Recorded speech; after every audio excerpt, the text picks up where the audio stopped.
relax, luluwas. Taga-probinsya na. Luluwas kami ng Manila. Ayun, tapos na ang aming check-up. Ay, mali. Ayan yung church ng Santa Maria. First time ko dito sa Bulacan magpapauha ako ng dugo dahil kailangan ko magpa-check up. Kasi yan, meron akong sugat. Lalampa-lampa kasi ako. Ganun. Ayan, ang ating baon ay pork steak. We're here. I'm going down. Naiihina ako. Nandito na tayo. Natin lang yung clinic. Sabi next niya daw kami. Nabiti na din ako. Pero hindi pa ako tinitimbang. Nakayasugan ko ha!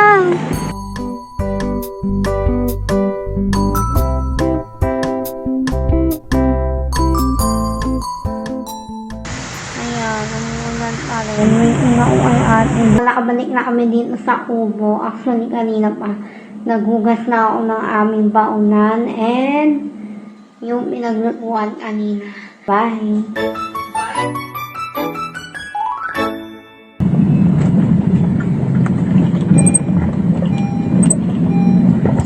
Uy, patay ka.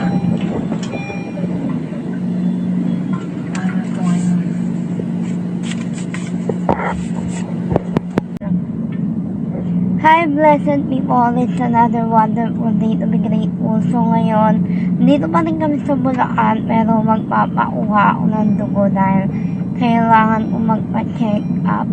Siyempre, bago mag-Christmas vacation. So, first time ko dito sa Bulacan magpapauha ng dugo. Sa amin, kabisado na nila yung veins ko na mahirap nga uuhaan ng dugo dahil maninipis na nga ang mga ugat.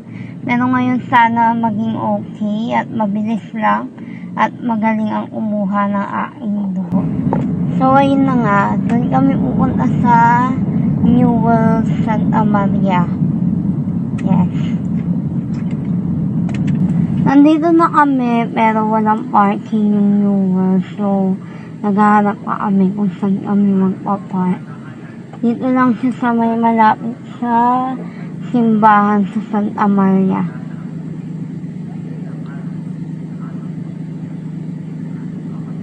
Yan. Walang parking. So, waiting pa kami. So, ayan yung church ng Santa Maria. I don't know if nakikita nyo, pero yan. And good thing may parking sila dito. Yun, may parking, pero wala na kami maparking yan. Kaya lalabas na ulit kami ng simbahan.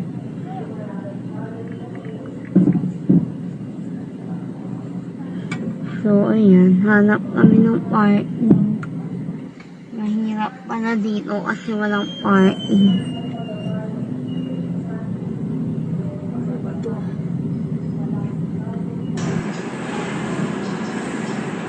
So, nandito na kami sa ate na dahil i-fill out ng form. And maliit lang siya dito, unlike sa regular na pinupuntahan namin sa malapit sa konting wala masyadong tao dito. I mean, wala talagang tao. Ayun siya. So, ayun. Tapos na ang aming check-up. Ay, mali. Tapos na yung magpapauha ko ng blood and ayun, mabilis lang siya kasi wala namang tao doon and I mean, walang nagpapauha, ibang nagpapauha ng blood. Maliit lang siya. Hindi ko alam kung naririnig nyo ko dun sa vlog ko. Pero nagpahapyaw ako ng patingin dun sa diagnostic na yun. And then, ayun na nga. Hindi ako naka-urinalysis kasi ganun pala yun.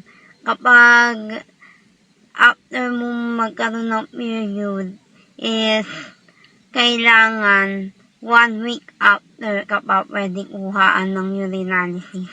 And normally kasi, ang ano ko is hindi naman ako na, parang ilang buwan na ba?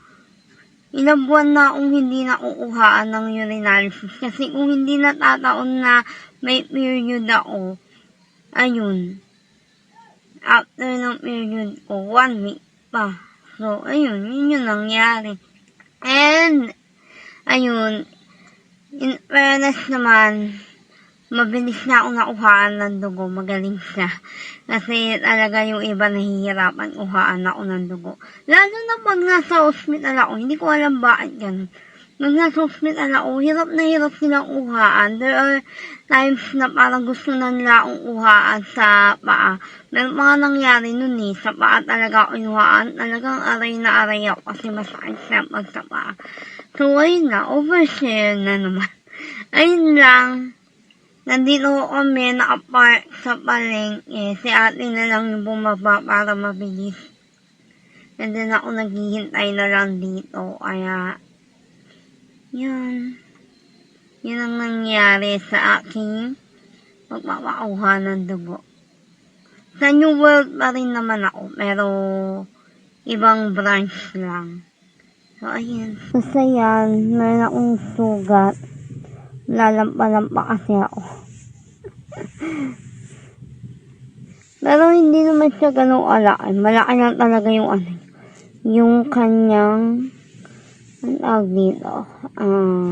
Balot. Takip. Band-aid. Hindi ko alam, wala akong alam sa medical terms. I mean, I'm not an expert pagdating dyan. So, ayan. Gasa, yung gauze niya. Nagugutom na ako. Fasting kasi ako eh. So, ayan. Gutom na ako and yun. Pinuhaan kasi ako ng FBS.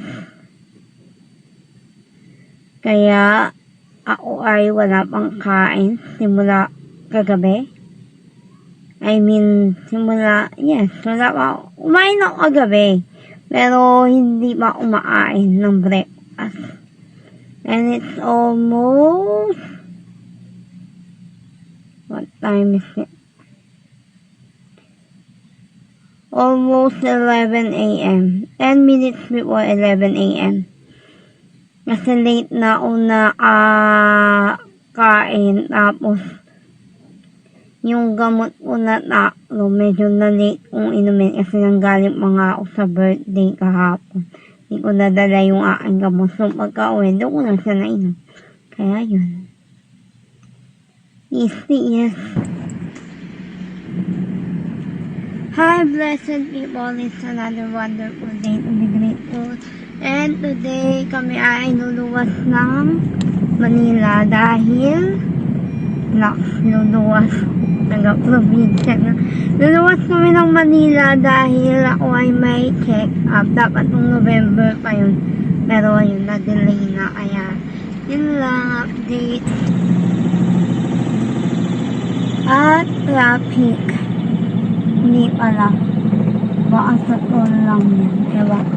At dahil tayo ay nagtitipid, meron tayong baon na lunch. It's already 12 noon. At ang ating baon ay check natin ang bato.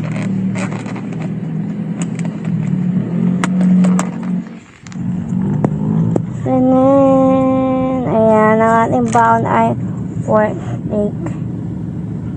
Yes. So, ayan, nandito pa lang kami. Next pa lang kami. Ayan. Malapit na kami sa Cardinal Santos. Medyo nag-traffic na kami at nakatulog ako sa biyahe. Tapos ayan, umuulan na. Nakita ko naman kanina. Kaya yun, medyo ang traffic. Siguro dahil na rin umuulan.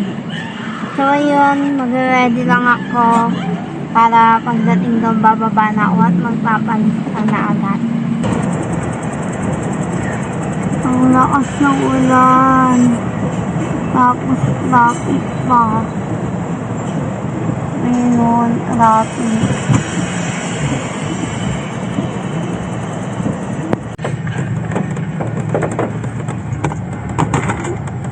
We're here. So, nandito na kami. And, malapit na ako bumaba.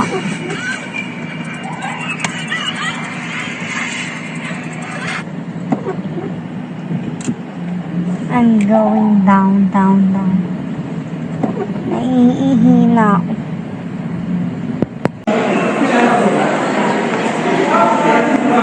Andito na tayo. Malapit lang yun. Hindi.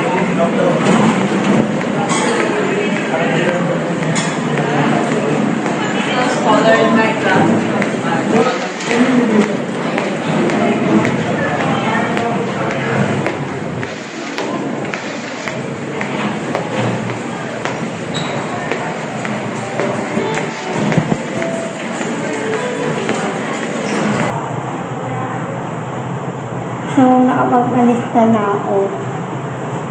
Dahil nagsiyado na kasi wala na. Mabulit na ako.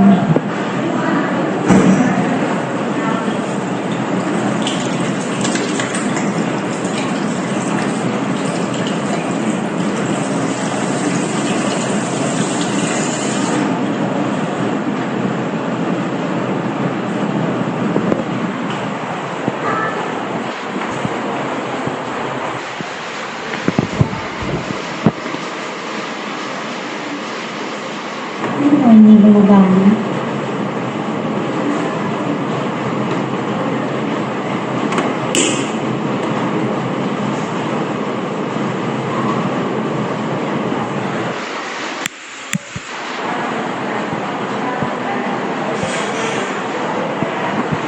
Then, bumalik na tayo doon baka kasi hindi na tayo or timbang. Kaya let's go.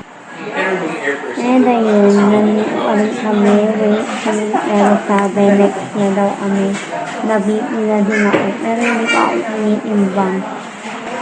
So ayun na nga. Waiting pa din kami.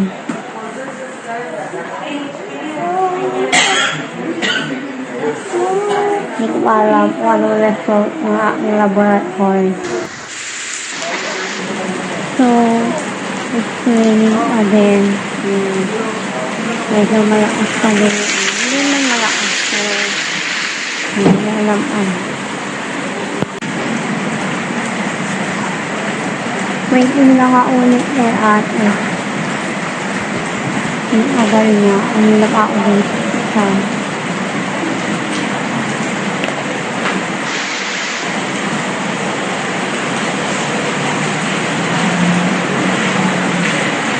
hindi ko alam. Okay, I think. Ha?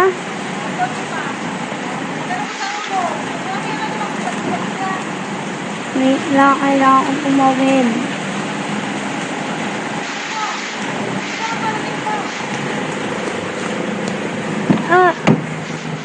Nakayasugan ko, ha? Ay, palit tayo sugat. Ha? Palit tayo sugat. Gusto mo? Ayoko, narinig ko na sa blast. So, tapos na ang aming check-in lang pala, hindi pala amin. Tapos na ang check-up ko. Teka na, baka may raindrops yung camera ko. Tapos na ang Tapos na yung check-up ko and so far, ang kailangan umakita ay ang aking doctor sa sugar. And you know why. Alam niyo na yun, dahil ako ay diabetic. Dahil siya ay pasawan. Ayun lang, pero wala yung doctor ko. Nasa out of the country. So, baka next week. I don't know. Ngayon naman kami ay may pupuntahan sa QC. Dahil may surprise birthday dinner ang aking papa. So, ayun lang. Kami na ulit.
hindi. Nag-stop over kasi naiibig na ako. Ayan, umuulan pa rin. Ayan, umuulan pa rin. May ingauay ate dito kasi hindi kami nakapark. Ayan, doon. Basta malayo pa. Kaya, yun. So, blessed people, nakabalik na kami dito sa Kubo. Actually, kanina pa, naghugas na ako ng aming baonan and yung pinaglutuan kanina. Ayun lang, that's all for today. Thank you for watching this video. Hashtag everyday's a blessing. God loves you, so do I. Bye!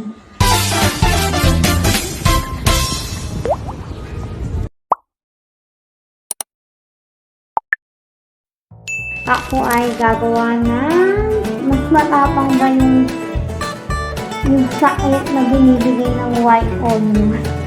At nilagay itlog, may pepper tayo, may sibuyas. And then, syempre, hindi mawawala nga yung mayonnaise. And tatry ko siya, lagyan ko sila yung next taste. Nagigugas ako. Sumulo yung spread habang na. So, kunin ko muna nga yung egg. Ang akin eh. Kunin ko muna yung wait lang. Diyan lang kayo. Excited na ako. Nalagay ko kasi dyan. Ay, kulang yung aking water. Parang sumobra naman sa water ko. Ay. Banana tayo dyan. Fresh from that yan. So, ayan, banatan natin yung egg. And disclaimer lamang po. Malinis ang kamay ko. Nagugas ako ng kamay bago ko gawin ito. Ayan, dudunugin ko lang siya. Hindi ko talaga siya i-slice eh. Dudunugin ko lang siya. Dudunugin lang natin. Para malasap talaga ang ako lang ba? Pero mas naiiyak ako pag naghihiwa ako ng white onion. At sana maging masarap ang resulta. Baka mabutan na ng vlog ko dahil